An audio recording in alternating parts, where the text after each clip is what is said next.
Main road ని లారీలు నిలిపే అడ్డగా మార్చేశారు. భారీగా లారీలు రోడ్డు మీద నిలుపుతుండడంతో ప్రయాణికులు ఇబ్బందులు పడుతున్నారు. నిత్యం రద్దీగా ఉండే రోడ్డు ట్రాఫిక్ జామ్ అవుతోంది. స్కూల్ కాలేజీలకు వెళ్లే వెహికల్స్ ట్రాఫిక్ లో ఇరుక్కుంటున్నాయి. ప్రత్యామ్నాయం రూట్ లేకపోవడంతో సతమతమవుతున్నారు. FCI గోదాం దగ్గర ట్రాఫిక్ జామ్ పై స్పెషల్ స్టోరీ.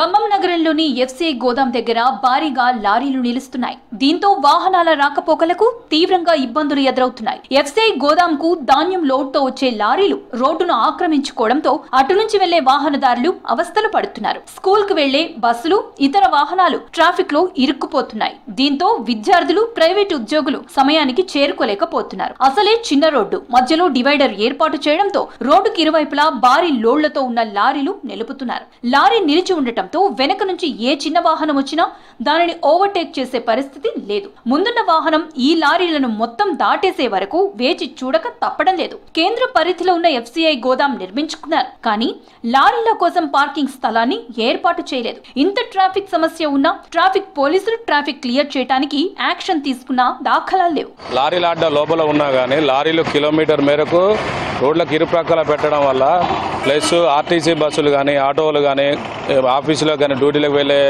ప్రజలకి దారి గుంటే వెళ్ళాలి. సో ఇది ఇరుకుగా ఉండడం వల్ల ఉదయం నుంచి ఈవినింగ్ వరకైనా కానీ ఇదే రష్ ఉండడం వల్ల ప్రజలు ఇబ్బంది పడుతున్నారు. దయచేసి దీనికి సంబంధించిన అధికారులు ఈ లారీలని వారి యొక్క స్థలంలో వాళ్ళ యొక్క పాయింట్లో నిలపగలని మా యొక్క ప్రజల తరపున మనవి.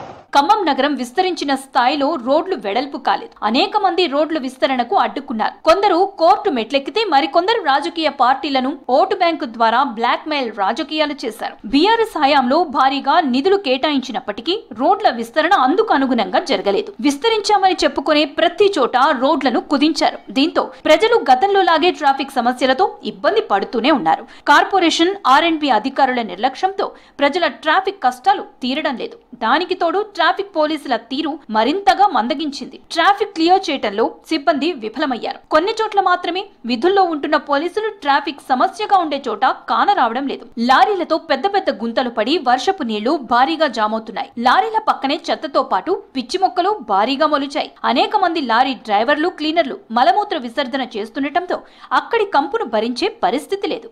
అధికారులు స్పందించి ఈ లారీలు పెట్టే ప్లేస్ ఎక్కడుందో అక్కడ పెడితే దారిలో వచ్చేటోళ్ళకి ఇబ్బంది ఉండదు. ఇక్కడ యాక్సిడెంట్లు కూడా జరుగుతున్నాయి. ఈ లారీలు ఇప్పుడు 6 లారీలు పెడితేనే అక్కడ దాకా ఉంది. ఇంకో లారీలు పెడితే MB గార్డెన్ దాకా ఉంటాయి.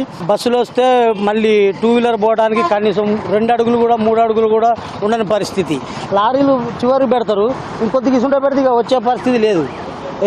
ఇది దారెమ్మట రావాలంటే భయంగా ఉన్నది. రోజు కాల్వ ఒడ్డు ప్రాంతంలో పాత బ్రిడ్జిని మూసివేసి తీగల వంతెన నిర్మాణం చేపడుతున్నారు. ప్రస్తుతం అటువైపు నుంచి రాకపోకలు నిలిచిపోయాయి. మరో 6 నెలల వరకు రాకపోకలు కొనసాగే పరిస్థితి లేదు. దీంతో ఖమ్మం నగరానికి వెళ్లాల్సిన బస్సులన్నీ పాత బస్టాండ్ నుంచి FCI గోదాం ముందు నుంచే వెళ్లాల్సి ఉంటుంది. ఆ సమయంలో బస్సుల రవాణాకు ఇబ్బందులు తలెత్తుతున్నాయి. ఆ ప్రాంత ప్రజలు రాత్రి వేళల్లో జర్నీ చెయ్యాలంటే ఇబ్బంది పడుతున్నారు. స్థానిక ప్రజలు ఎన్ని వినతి పత్రాలు ఇచ్చినా ఫలితం లేకుండా పోతోంది. ఇప్పటికైనా స్థానిక ప్రజల సమస్యను ట్రాఫిక్ పోలీసులతో పాటు నేతలు పట్టించుకోవాలని కోరుతున్నారు. కాల్వోట నుంచి సారథినగర్ వచ్చే రోడ్లో లారీలు మొత్తం మళ్ళీ రోడ్డు మీద పెట్టేసి బాగా ట్రాఫిక్ ప్రాబ్లం ఇబ్బంది పెడుతున్నారు. రోడ్డు మీద పెట్టేశారు. ఎలా ఉన్నాయి చూడండి సార్, ఇక్కడ నుండి అక్కడ వరకు చాలా పొడుగ్గా ఉన్నాయి. ఒక బస్సు వస్తే అసలు ఇంకా బండి కూడా పట్టచ్చు, 2 వీలర్ కూడా పట్టచ్చు సార్. దాంట్లో దాని వెనకనే రావాల్సి వస్తుంది. కనీసం అట్లీస్ట్ ఆటో వచ్చా కూడా దాని వెనక నుంచే రావాల్సి వస్తుంది. ముందుకు రావడం ఇప్పటికైనా అధికారులు స్పందించి దీన్ని గుర్తించాలని మనవి చేస్తున్నారు. ట్రాఫిక్ పోలీసులు లారీల నిలిపివేతపై చర్యలు తీసుకోవాలని కోరుతున్నారు స్థానిక ప్రజలు. సమస్యను వీలైనంత త్వరగా పరిష్కరించాలని కోరుతున్నారు.